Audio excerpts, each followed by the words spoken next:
Billy. See if my reflexes are quick on a Monday morning. What happens to this plastic? Okay, I think I figured it out. If you thought my garden was bad, this is way worse.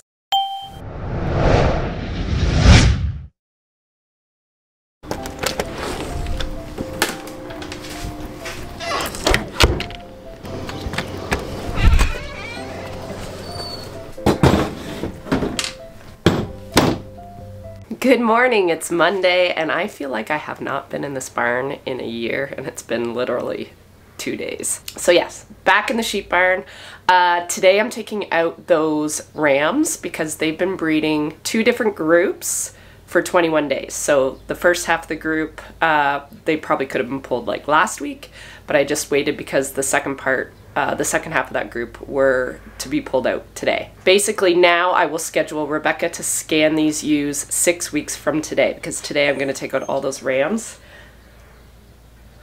Do you want out? So yeah, Chris and I are going to work at that this morning. Happy Monday! Right back at her.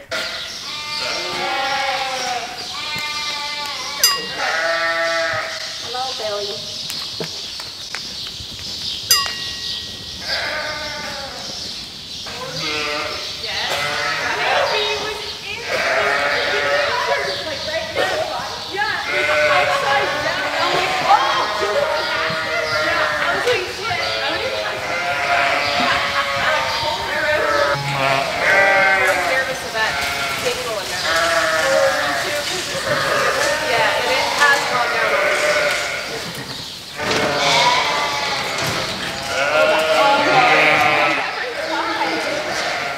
My reflexes are quick on a Monday morning.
Okay, we have them all organized. I usually try to make my pen sizing according to how much room they have at the feed bunk. They all have to eat at the same time. So I did some maneuvering, a little bit of maneuvering around just based on what I had for pen availability.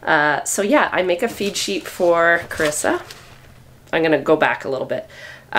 These animals have been on a flush program because they were breeding. I started it the day I started Cedars, so about 12 days before I added the rams, and they will remain, and then they were on that flush program the whole time through breeding, and they will remain on that flush program for another 3 or 4 weeks.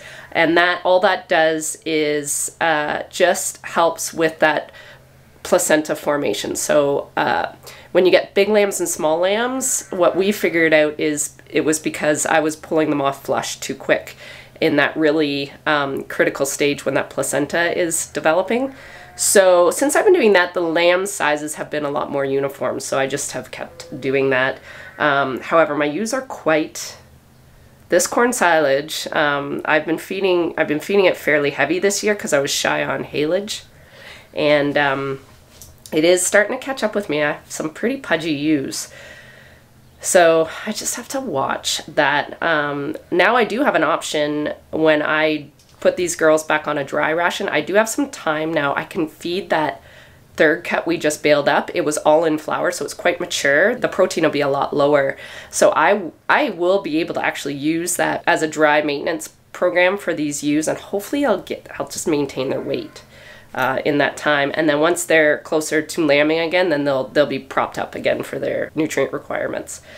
So that's kind of my feeding. All right, I'm gonna give her this so she can get started with feeding. Thought I'd just take a quick check on our hay that we did Friday. So today's Monday. I want to show you just what the traffic does to the regrowth of our hay. So literally this little spot here was maybe me driving. I picked up 2 bales, separate bales, so that was probably just a couple passes on that one spot, and you can just see what it does. Crazy, eh? Look at the regrowth already. So we had like 7 tenths yesterday. So it was already starting to shoot up last week because of that monsoon we had. But definitely looks like we'll get a 4th. 4th cut's new for us. We've never actually attempted 4th cut. We like to kind of keep the reserves in the ground. We usually have a ton of hay, which I think we have enough now.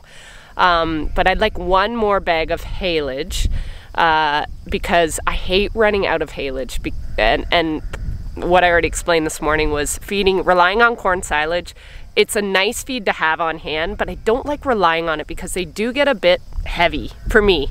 So I much prefer feeding more haylage in the ration than too much corn silage. And that's just preference. That's my preference, even though I absolutely love corn silage. So this will be our first attempt at 4th cut. We always have a really heavy first cut, which gives us a couple bags worth of haylage. So we are going to be sacrificing likely some first cut by doing 4th. But I would rather just have some, I think it's one or the other, right? I either run out and have more first cut, or I have inventory and a little bit less first cut. I'm hoping it'll all kind of work out, but keep my rations a lot more consistent, which is kind of key. I hate kind of switching and running out when they're like ready to lamb or mid-lactation. So that's the plan. I want to talk a little bit. I've had a ton of people ask me on that hay video about all this plastic that gets used, and that is the one thing of hay that I detest. I hate waste. I hate plastic. I hate the thought of it not being reused. So I actually did have a conversation just randomly. I was there when my recycle guy picked up my plastic. The plastic for the egg bags and the bale bags or bale plastic it doesn't go in your like roadside pickup recycle. It actually, I pay for a service. I think it's a lot of money. It's not cheap. But I would rather know that it's not going in a landfill, which it's not, thank goodness. This is something that I wish we could use wool for. Figure out a way to like make wool into some sort of like bagging material. Wouldn't that be amazing? It'd be like a full circle usage of, anyway, it doesn't matter, it's my dreaming. So yes, so I asked the guy last week, I'm like, what happens to this plastic? And he said, well, pre-COVID, it was a hot commodity. A lot of companies in Toronto, he was taking most of it to Toronto.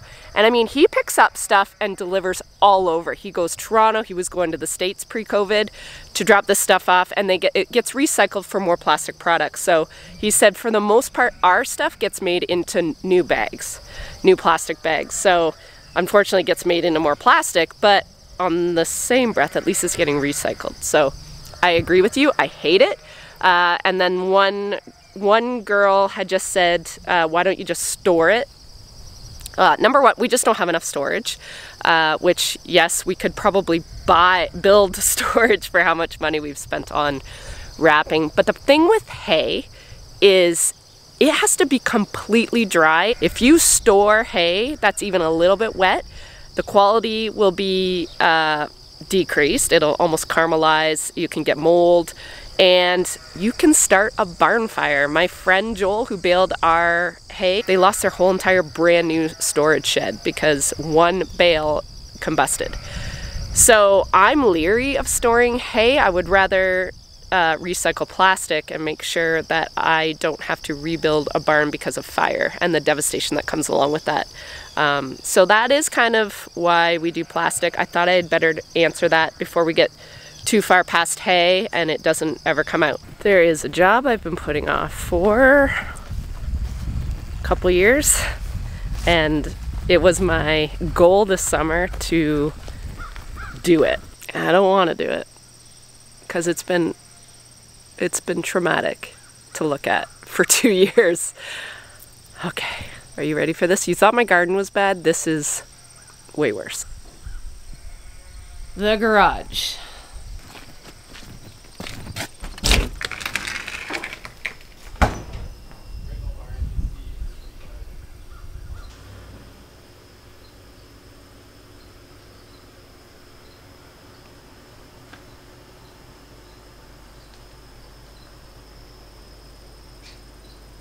So first thing I have to do is change some light bulbs, because the light bulbs is what created the first part of this story.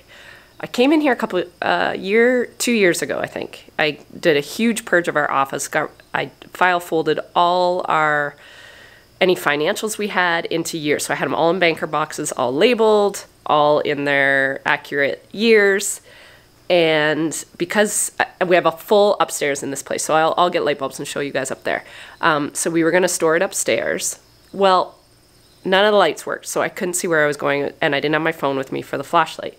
So I stacked them nicely at the top of the stairs there, right there. And then over a course of, I don't know, weeks, months, years, they toppled. And now my financials are all over. They're all over the stairs. They're all over here on the ground, all the file folders. All over there, like they're everywhere. What didn't blow away? Like they're everywhere in here. So this is gonna take, we aren't hoarders, but looking at this place, you would never know it. It's so bad. Okay, I got some light bulbs. So now you can really see what happened. Note to self, banker boxes do not stack, because I have another pile upstairs that also fell over. Ooh, I got a bad knee. Look at this mess. This was ground zero here. Oh, not really a bright one. Okay, so here's this is our loft, I guess, upstairs. It's got a concrete floor. It was supposed to be, I think Mark's dad ran a Pioneer dealership, and I think his office was in there back before we redid the office downstairs. Clawfoot. Okay. Oh my goodness, I remember Jack was in that when he was a baby. Oh, blast from the past. Oh. Oh. So I had those all stacked. Boof. All right, we got our work cut out for us. This is gonna take the rest of the summer, if I'm lucky.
Marie Kondo would be somewhat impressed with me. I have to actually vacate that job for a second. Stop biting my legs, dog. Carissa blew a belt on the feed cart, so I had to run in town quick and find a belt we think is the right size. The numbers kind of came off this one, so we're gonna guess. And I'm gonna try and do it by myself, and I warned Mark that I might have a SOS soon if I can't get it myself. Okay, if I remember this correctly, I feel like I gotta take the tightener off. It's gotta go down in there. Alright, see if I can do this.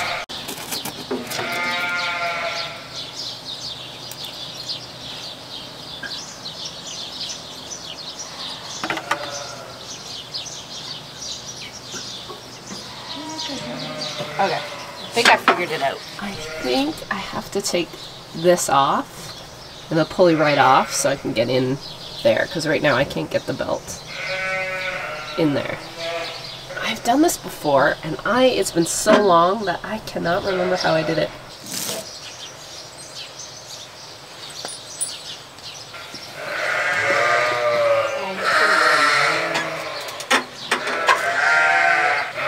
I think it's gotta go up there too, doesn't it? Yeah, absolutely does. Yeah. I think I did this exact same thing last time. I think I had to take this off though, right? This back guy? Because there's no way you get the belt in there. Don't know what you did. This back, this little pulley here. This tightener pulley. I have to look at it.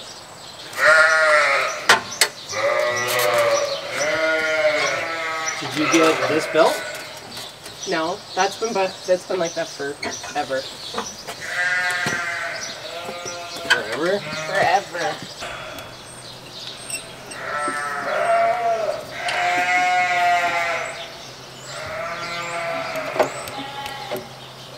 Got your hand caught? Yeah, my finger. Can't get it out.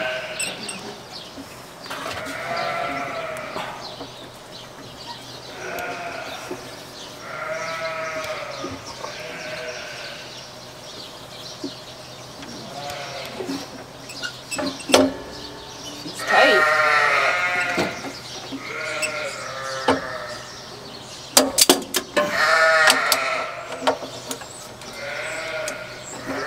There. Sweet.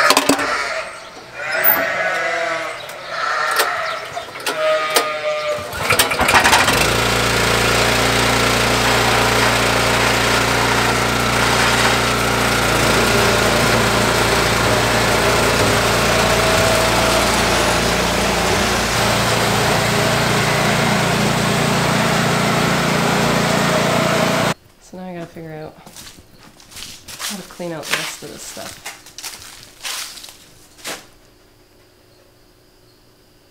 Huh. A couple of these are getting sold this winter.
5:04, and I have to say I had a way more productive morning than I did afternoon.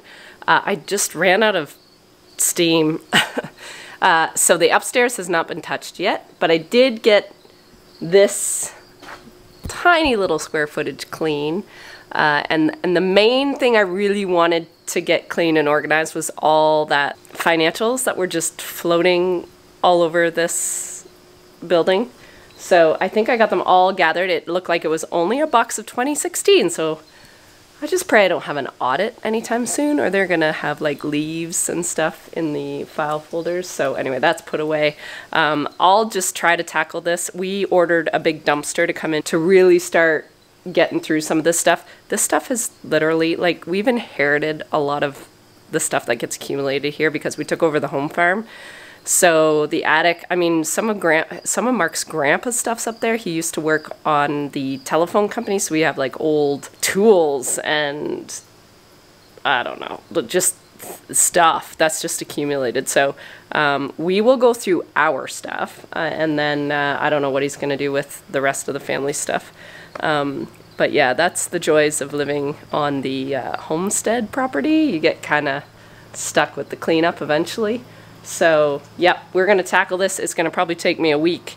So what I'll do is just do little clips here and there until we're finally done, and then I'll give you like the final reveal. So I'm kind of glad I embarrassed myself with what it looked like to begin with, and then you can see what it looks like when we're all done this. I think that's it for today. Tomorrow's a bigger day. I might move over some ewe lambs. So anyway, I'll see you tomorrow.